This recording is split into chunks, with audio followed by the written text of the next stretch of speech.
जसं की तुमच्या सुरुवातीच्या प्रवासाला निश्चितपणे ज्यावेळेस आपण बघतो की तुम्हालाही काही अडचणी आल्या असतील, त्यातनं तुम्ही मार्ग कसे काढले? तसं म्हटलं तर स्ट्रगल खूप जास्त मेहनत जी आजच्या मुलांना आजच्या काळात घ्यायला लागते, कम्पॅरेटिव्हली ते प्रमाण कमी होतं. पण खरं सांगायचं तर इझी फूड तर कधीच मिळत नाही. बरोबर. No meal is free in this world. हे त्या काळातच मला कळलं होतं की I have to pay for my every step. कुठल्याही क्षेत्रात यायचं असेल तर अभ्यासाशिवाय येताच येत नाही.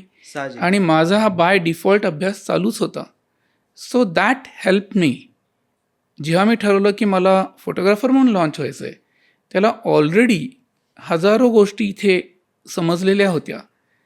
सो फोटोग्राफर म्हणून लॉन्च होताना मला त्या गोष्टींचा बराच फायदा झाला. पण ते जे स्ट्रगल होतं 5 वर्षाचं विक्रम गायकवाडांबरोबर असताना, हम्म, पेमेंट मिळत नाही आहे, अर्थार्थी पैसे काही मिळत नाही आहेत, बरोबर. पण त्या पलीकडे जाऊन त्याच्यापेक्षा कितीतरी पटीने जास्त मला मिळतंय. माझ्यासमोर एक समुद्र होता आणि एक एक मोती मला तिथून वेचता येत होता. तो जो मला बेनिफिट मिळाला, तो पेशन्स ठेवून तिथे राहणं, मला वाटतं हा माझा स्ट्रगलचा भाग होता त्यावेळेला.